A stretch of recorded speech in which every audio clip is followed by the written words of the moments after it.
Norman Osborn is a fictional character, a supervillain who appears in the comic books published by Marvel Comics.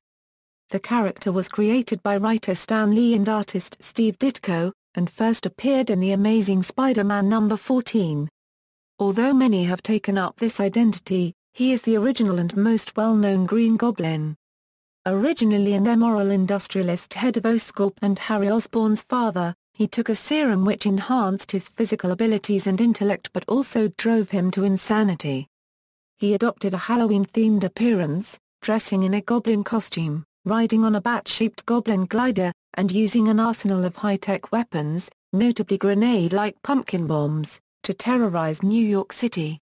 He is one of Spider-Man's most persistent foes and archenemies, being responsible for numerous tragedies in Spider-Man's life, such as Gwen Stacy's death and the Clone Saga. However, he has also come into conflict with other superheroes in the Marvel Universe, and was the focus of the company-wide Dark Reign storyline as the original Iron Patriot. Norman Osborn was played by Willem Dafoe in the 2002 film Spider-Man as the main antagonist, and is portrayed by Chris Cooper in the 2014 film The Amazing Spider-Man 2. In 2009, Norman Osborn was also ranked as IGN's 13th greatest comic book villain of all time. Publication history: according to Steve Ditko, Stan's synopsis for the Green Goblin had a movie crew, on location, finding an Egyptian-like sarcophagus. Inside was an ancient, mythological demon, the Green Goblin. He naturally came to life. On my own, I changed Stan's mythological demon into a human villain. The Green Goblin debuted in The Amazing Spider-Man number 14. At the end of the story, the Green Goblin is shown changing out of his costume, consoling himself that although he was unsuccessful in his scheme, his secret identity remains safe. However, the mystery of the Green Goblin's true identity was not played up until the fourth story arc featuring him, in The Amazing Spider-Man number 26-27. Apparently, Lee and Ditko disagreed on who he should be. According to one theory, Lee always wanted him to be someone Peter Parker knew, while Ditko wanted him to be a stranger, feeling this was closer to real life. However, Ditko recounted, "So I had to have some definite ideas, who he was, his profession and how he fit into the Spider-Man story world. I was even going to use an earlier, planted character associated with J. Jonah Jameson. He was to be revealed as the Green Goblin. It was like a subplot working its way until it was ready to play an active role." Ditko left the series with issue number 38, before he could reveal Green Goblin's identity, and Lee unmasked him in the next issue as Norman Osborn, a character who had been introduced 2 issues earlier as Harry Osborn's father. John Romita, Sr., who replaced Ditko as the title's artist, recalled, "Stan wouldn't have been able to stand it if Ditko did the story and didn't reveal that the Green Goblin was Norman Osborn. I didn't know there was any doubt about Osborn being the Goblin.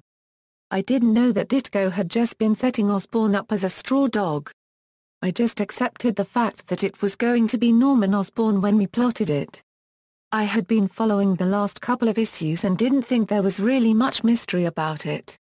Looking back, I doubt the Goblin's identity would have been revealed in Amazing number 39 if Ditko had stayed on." In the landmark story The Night Gwen Stacy Died, the Green Goblin kills Gwen Stacy and later perishes in a fight against Spider-Man. Others, such as Harry Osborn, later adopted the Green Goblin identity, and writer Roger Stern later introduced the Hobgoblin to replace the Green Goblin as Spider-Man's archenemy. In addition, a retcon during the Clone Saga determined that Norman Osborn survived the events of The Amazing Spider-Man number 122 and had been playing a behind-the-scenes role in Spider-Man's adventures since then. Return: during the Clone Saga storyline, the Spider-Man writers were met with a massive outcry from many readers after the decision to replace Peter Parker with his clone Ben Reilly as the true Spider-Man. Eventually, the writers decided to reveal that one of Spider-Man's archenemies had been manipulating events from behind the scenes. The initial plan was to use Mephisto, but they felt a more down-to-earth character was needed. It was then suggested that the semi-zombified cyborg known as Gaunt be revealed as Harry Osborn, who was killed in the Spectacular Spider-Man number 200. Gaunt was a late entry to the controversial storyline, created mainly as a plot device to return Harry to life. The plan for the character included Harry regaining his humanity, taking credit for tricking Peter into thinking he was a clone and resuming his father's Green Goblin identity full-time. However, the plotline was rejected by the newly promoted editor-in-chief Bob Harras, and instead chose Norman to be the mastermind. Osborn returns in Peter Parker, Spider-Man number 75 and is blown up at the end of the issue. It is shown in Spectacular Spider-Man number 250 that he has recovered and returns to his life without the Green Goblin identity. The character instead would attack Spider-Man through minions and smear campaigns designed to make him seem to be a monster. However, he would still wear his Green Goblin costume in battle. New roles. Following the Civil War story arc, Warren Ellis began writing Thunderbolts, and Osborn was brought into the title as the director of the team. He was one of several characters offered to Ellis, who picked him because, according to Thunderbolts editor Molly Laser, he was something about Norman, his instability, and his fixation with Spider-Man that Warren liked, so he's in the book. Ellis admitted not being very familiar with the character, saying, "All I remember of the Norman Osborn character was from the Spider-Man reprints my parents used to buy me when I was very young, and Norman Osborn was this guy with a weird rippled crew cut who was always sweating and his eyes were always bulging out of his head. That guy is a Donald Rumsfeld-like public governmental figure." Joe Quesada talked me into writing the book while I was still laughing. Laser confirmed that the new team was answerable to the Commission on Superhuman Activities, giving him the opportunity to do what he wanted. "He's a free man with a lot of power, and his agenda, well, it's not that secret. He wants to get Spider-Man." Writer Christos Gage took over for the Secret Invasion tie-in stories, which end with Osborn taking credit for the defeat of the Skrulls, after he kills the Skrull Queen Varank. This allowed the character to be placed into an influential position in the aftermath Dark Reign. Although the dark turn at the end was always part of the plan for the storyline, Brian Michael Bendis, Secret Invasion's writer, says that Osborn was picked for the leading role because of the changes implemented by Ellis. "While I was putting it together, Warren Ellis's Thunderbolts run made it very clear that if one would choose to do so, Norman was on track to head toward this kind of storyline, very organically, very in character, and very much within the realm of what was going on." Bendis stated, "Norman's team is made up of people who are outstanding at what they do. These are badass, hardcore get-it-done types. They'll close the door and take care of business, and he dressing them up to make them something that the people want." Meanwhile, Andy Diggle took over the writing of Thunderbolts. He introduced new characters to serve as Osborn's Black Ops team, explaining, "Norman selected agents with stealth, infiltration and assassination skills rather than overt flying and fighting type powers, and now that he's reached a higher level, he's reconfiguring the Thunderbolts into something much more covert and much more lethal, his own personal hit squad." Diggle's Osborn is still mad, to quote the movie Speed, "He's crazy, not stupid. He's clearly fiercely intelligent and a natural-born leader, with the ego and competitive drive to succeed against all odds. He also just happens to be crazy as a shithouse rat." He describes his take on Osborn, "I think the secret to understanding Norman is that he doesn't realize he's the villain. He thinks he's the hero. He truly believes that he deserves public adulation, and it bugs the hell out of him that so-called superheroes are getting it instead of him." He appeared as a regular character in the Dark Avengers series from issue number 1 through issue number 16, as well as the mini-series Siege, which saw Norman being arrested for the crimes committed by him following the events of Civil War storyline. At this point, the character was officially reclassified as an Avengers villain and only made 3 minor appearances in Amazing Spider-Man. The first was Brand New Ways to Die, which ran from Amazing Spider-Man number 570-573 and featured Norman and the Thunderbolts vs. Spider-Man and the original Venom. His second appearance was Amazing Spider-Man number 580, which explained that, following Mephisto's alteration of Spider-Man's past, Norman's return was significantly altered. He had returned earlier than he had originally returned and that he had arranged for his son Harry's death to be faked with help from Mysterio, due to his concern for his son's mental well-being after once again became the Green Goblin.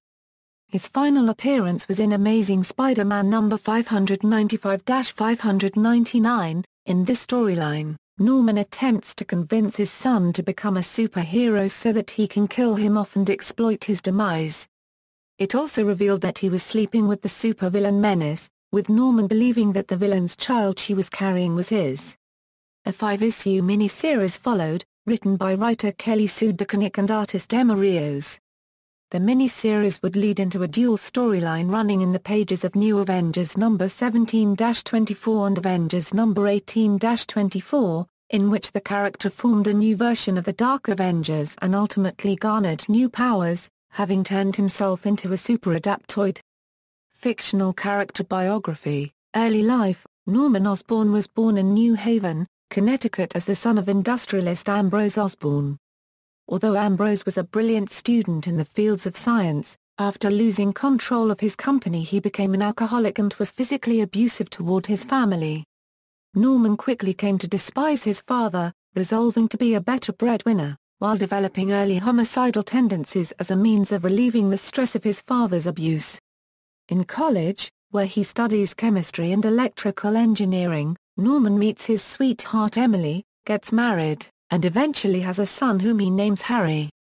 In his adulthood, he co-founds a major firm with his former professor Mendel Strohm called Oscorp Industries, of which he is owner and president.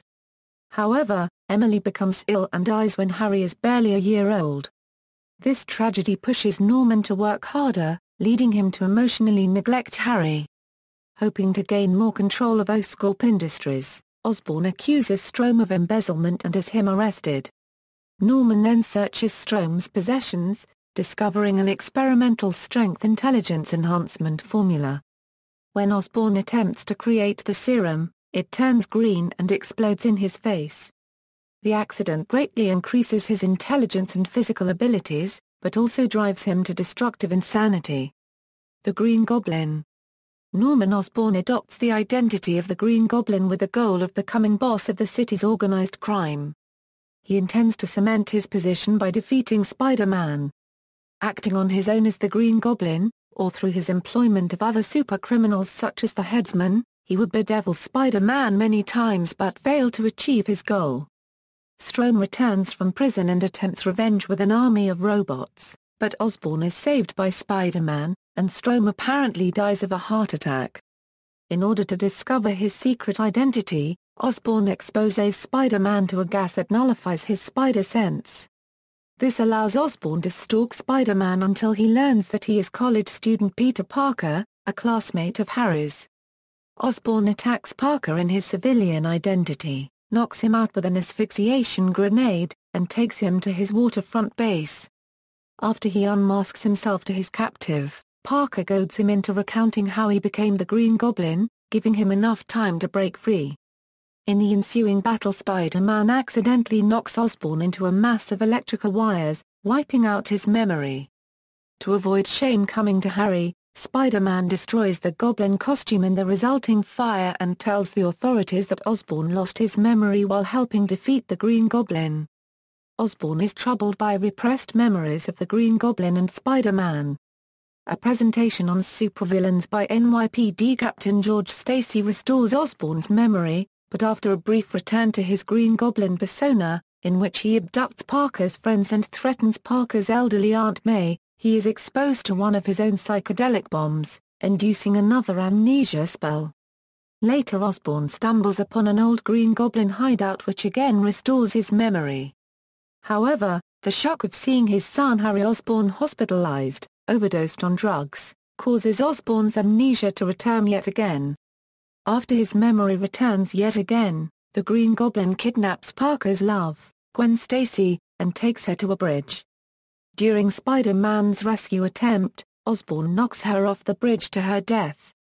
Obsessed with revenge, Spider-Man tracks the Green Goblin to his hideout, and in the ensuing battle Osborn is impaled by his own glider. Years after Gwen's death, it is revealed that Osborn had a one-night stand with Gwen after she's overwhelmed by his charisma, which in turn leads to her pregnancy with his twin children, Gabriel and Sarah. Osborn thus has three motives for killing Gwen. revenge against Spider-Man, to prevent her talking of their affair and creating a scandal, and to take their children to raise by himself, thus becoming his ideal heirs. The only person who knew of their liaison and the existence of their children was Mary Jane Watson, who despises Osborn for his immoral behaviors long before discovering he is the villainous Green Goblin. Return. While at the morgue, the Green Goblin formula's healing factor restores Osborn's life.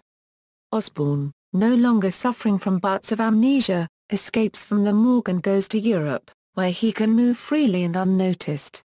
During this time abroad, when he's believed dead by the general public, he orchestrates several plots, including replacing Peter's Aunt May with a genetically altered actress, and faking his son Harry's death. He also raises his illegitimate children, Gabriel and Sarah, while in Europe, and tells them that Peter Parker is their father and murdered their mother as Spider-Man.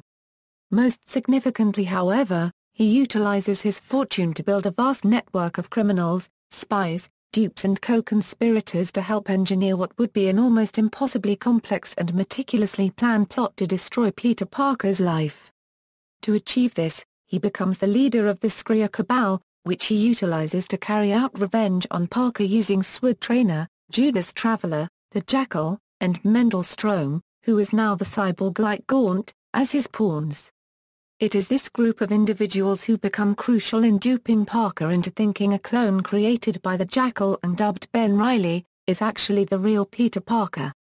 Frustrated by Parker's perseverance despite everything that's been inflicted upon him, Osborn publicly reveals that he's alive on Halloween.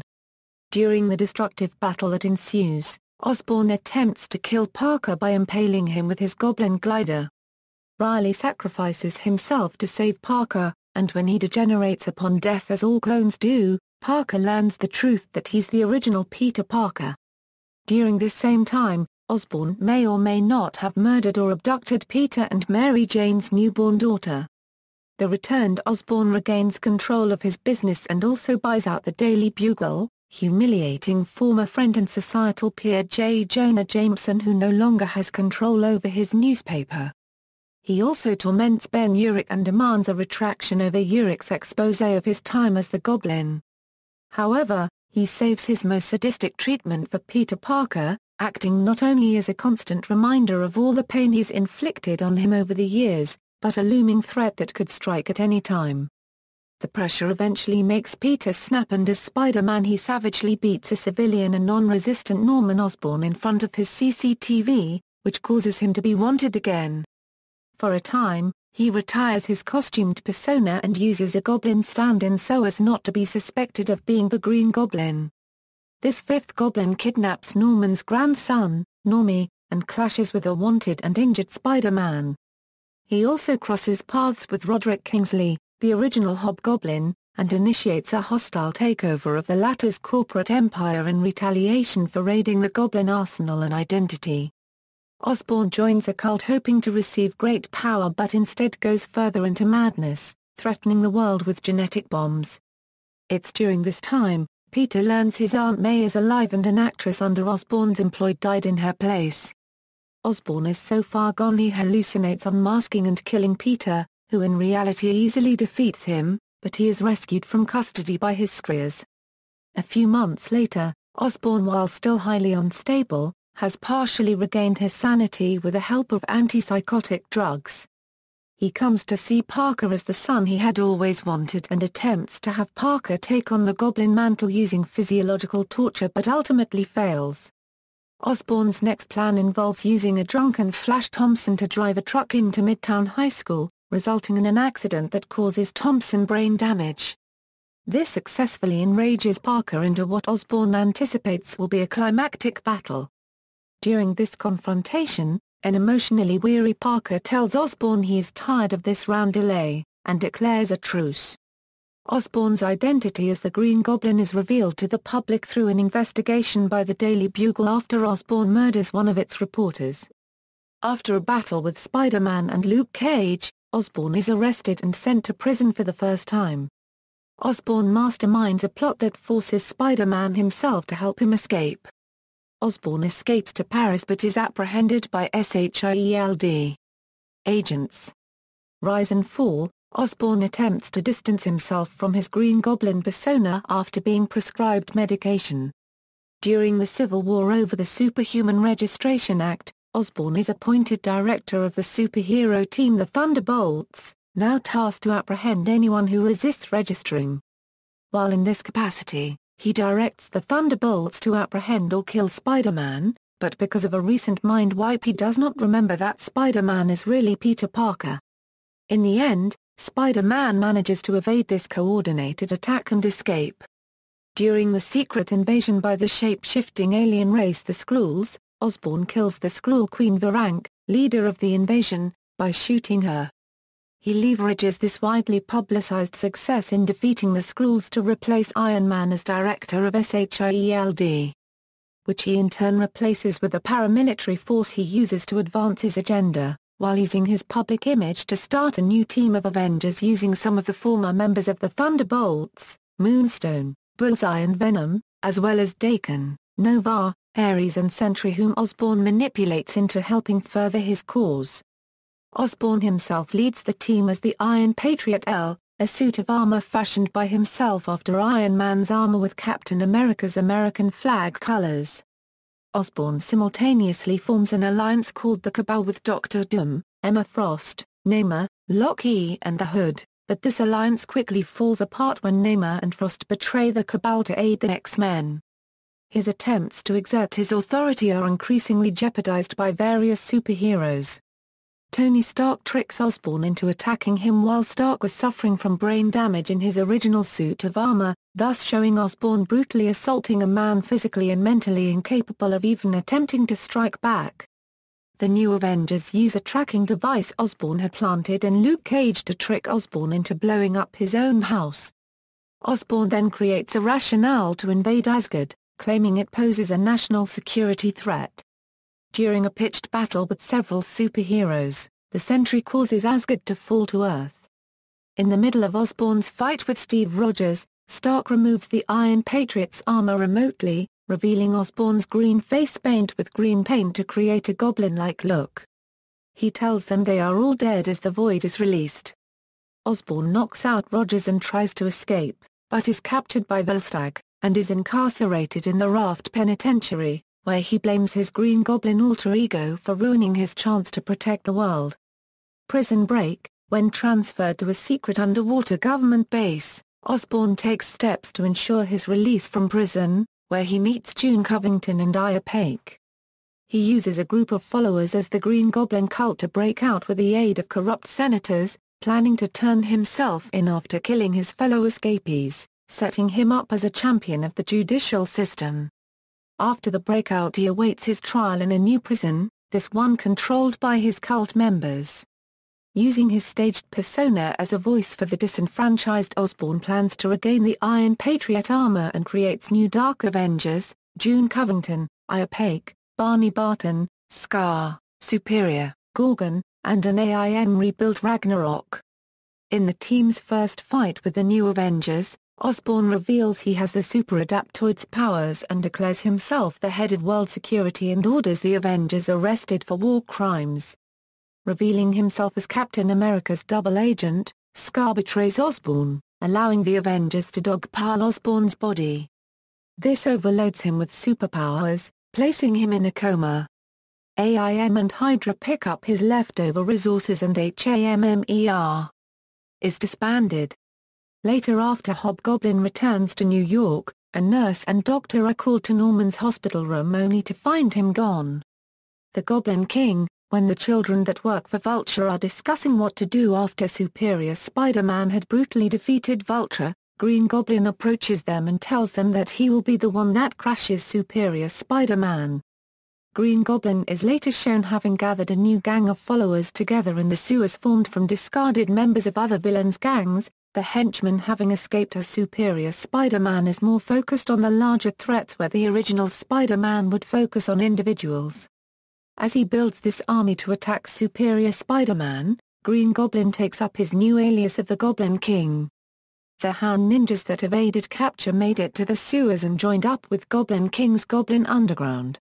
They are rejoiced by the news that thanks to Superior Spider-Man's assault, Goblin King now owns over the half of New York's organized crime, claiming that he now owns New York City as the Goblin Kingpin of crime.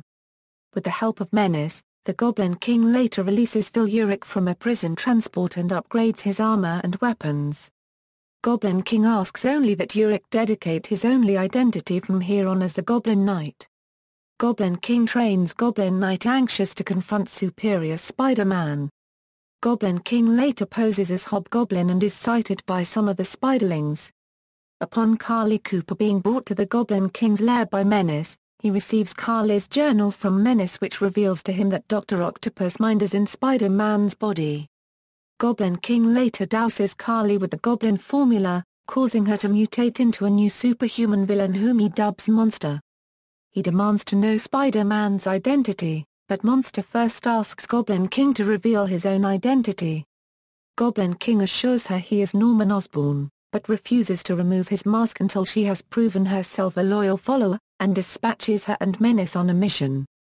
The Goblin King battles and kills the original Hobgoblin, although it is revealed to be Claude, Roderick Kingsley's butler, who was acting under his master's orders, as Kingsley is still in hiding abroad. Having staged a coup of New York after spreading his resources by exploiting Spider-Rock's reliance on technology, the Goblin King directly confronts Dr. Octopus, angry that he was cheated out of the opportunity to defeat his enemy but offering Otto the chance to join him.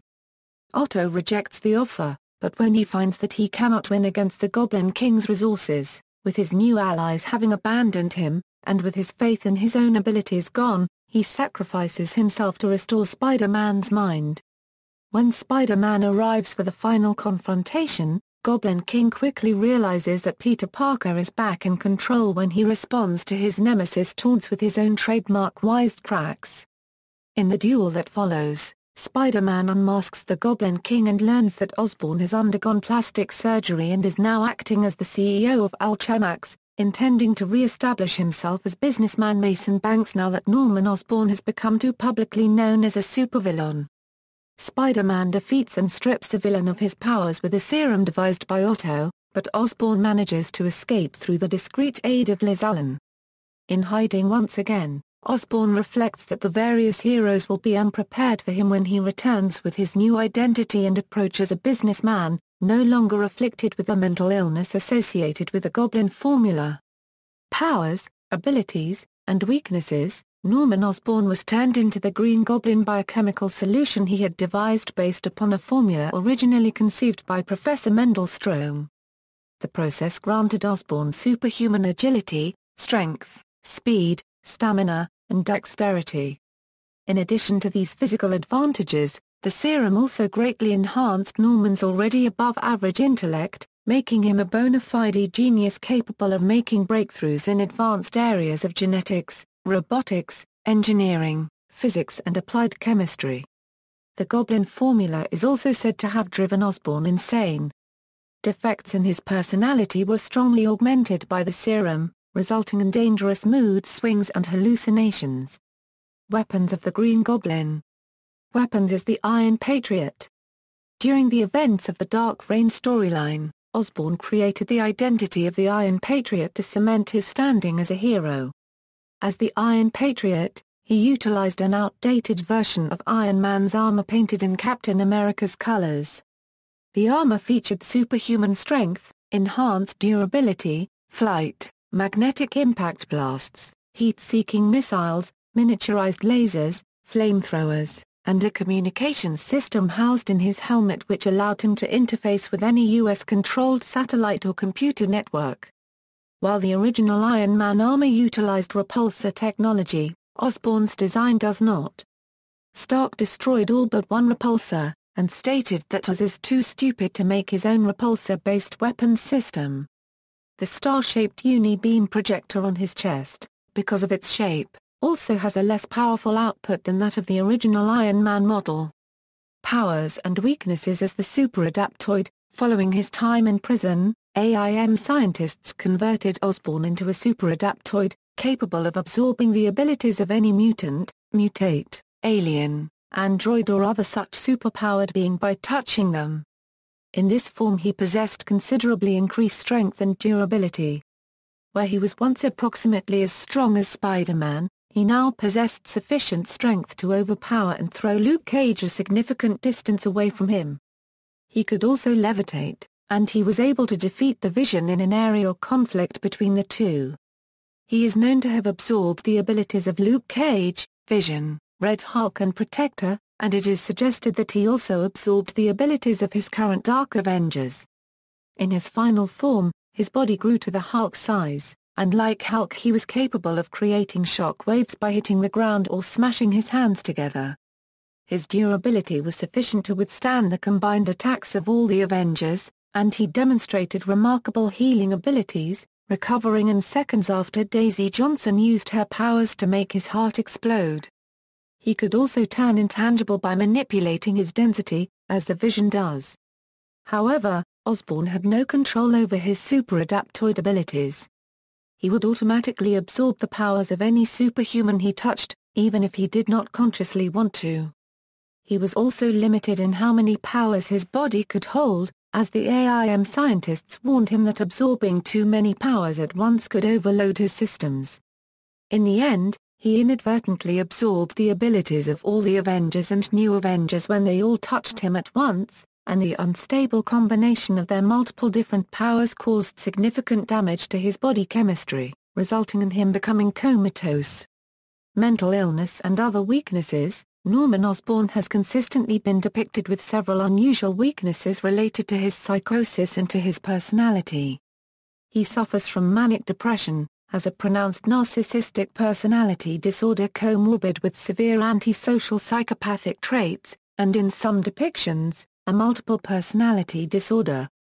For some of his early appearances he and the Goblin were separate personalities. His Goblin side disdaining his human weaknesses, while his Norman Osborn persona was primarily motivated by his concern for Harry. Although his anger over his son's failing health as Norman helped to provoke his transformation back into the Goblin, this supposedly separate and more compassionate side of him never reappeared after he was believed dead. Norman is also highly sadistic, showing a complete lack of empathy for the lives of innocent people who stand between him and his objectives. These weaknesses have often been referenced in stories featuring him and exploited by his enemies. In Thunderbolts, Norman Osborn is shown to be severely manic-depressive. This has been referenced several times in a myriad of Spider-Man stories. When he is not under the direction of a psychiatrist and taking medication, he has dangerous mood swings. At the apex of his mania, he is paranoid, delusional, and suffers from visual and auditory hallucinations, including hearing the voice of his Green Goblin persona and seeing its face in the mirror rather than his own. Previously, Osborn's arrogance caused him to refuse to submit to psychiatric treatment unless forced to. He viewed mental illness as an imperfection and therefore would not admit that he is mentally ill. In later conversations with the Sentry, Osborn revealed that he had come to accept his own mental illness. Superhuman psychologist Leonard Sampson says of Osborn, in clinical terms, the words psychotic and psychopathic are far from synonymous. But in Norman Osborn's case, both apply. I'd characterize him as a bipolar psychotic with concurrent aspects of psychopathic megalomania and malignant narcissism. In layman's terms, a lethal cocktail of intersecting personality disorders that makes him one of the most dangerous human beings on the planet. There are many examples of Osborn's pronounced superiority complex, to the point that he will rarely, if ever, admit that he has made mistakes, transferring blame for his shortcomings to others or claiming that he was better than he was. Even before his accident, he spent more time providing Harry with gifts or outings rather than actually being there for his son or trying to listen to his problems, and nevertheless claims that he was still a good father. Having become the Goblin, he generally views other people as dim-witted pests, lacking in creative vision, unworthy to be graced by his presence. He goes out of his way to remind others of their personal failures and shortcomings and to remind those in close relationships with him, such as his son, that they are incapable of measuring up to his achievements. When he first learned Spider-Man's identity, he claimed that when Spider-Man had defeated him in their previous battles, none of those victories counted because Spider-Man had only beaten his lackeys or been rescued by the intervention of other superpowered beings such as the Human Torch, despite the fact that he always departed the battles after Spider-Man's victories rather than trying to defeat his foe himself. He also missed the opportunity to lead the original Sinister Six because he felt that joining the group would mean admitting he needed the help of others to rid himself of Spider-Man. Although he later formed the Sinister 12 when Spider-Man sent him to prison, he expressed anger at Mac Gargan for acquiring the Venom symbiote rather than using the new Scorpion suit provided for him simply because Gargan was not doing what he wanted despite Venom being more powerful than the Scorpion. When he participated in the mystical ritual known as the Gathering of Five, he appeared convinced that he would automatically receive the gift of power from the Ritiala Euro, which would bestow upon the participants power, immortality, knowledge, madness and death, respectively Euro only to receive the gift of madness instead, subsequently requiring an elaborate cocktail of drugs to restore himself to a semblance of sanity. During his time in charge of HAMMER, he was provoked into attacking Asgard by his goblin side because his ego couldn't allow himself to consider the possibility that the Asgardians wouldn't threaten his power. Later events revealed that Loki at least slightly influenced Osborn's decision to further Loki's own goals. During his attempted takeover of Earth's superhuman security defenses, he was shown reflecting that humans are all barbarians who require the strong like him to control them, dismissing the Avengers as no better than him despite the obvious distinction between Osborn's demands for power and the straightforward respect that the general public have for the Avengers. It has been shown that since having suppressed the rampaging Green Goblin personality and becoming the more dominant personality, Osborn has proven to be just as evil and cruel. Osborn has demonstrated a high degree of sadism. While he was in prison, a guard once asked him for his advice in helping his critically ill wife. Osborn's advice led her to a quicker and more agonizing death. As director of the Avengers, he allowed Bullseye to continue to function as an Avenger, even after Bullseye allowed over 30 innocent bystanders to be killed during a skirmish with a supervillain. As director of HAMMER, he directed his officers to shoot down an airplane full of innocent people just to see whether his enemy Pepper Potts was powerful enough to rescue the passengers with her rescue armor. Because these actions threatened a hero persona he had carefully crafted, some in the media began to see him for what he really was, and many of his highly credible former enemies spoke out against him. His goblin persona vied for control of his body, as depicted in the January 2010 issue of Dark Avengers, where he is shown writhing on the floor and imploring, apparently to himself, "Why won't this face come off?" And finally took over when Osborn's Iron Patriot armor was defeated by Captain America and Iron Man at the end of the Siege arc. Other goblins.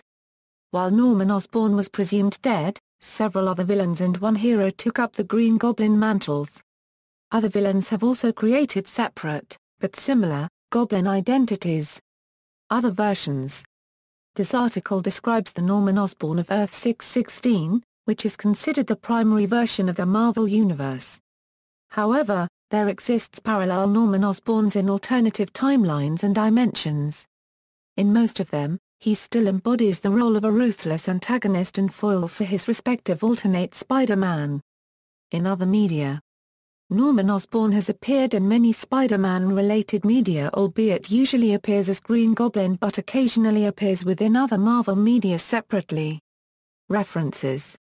External links: Green Goblin at the Marvel Universe Wiki, The Green Goblin's Hideout for a complete Norman Osborn biography.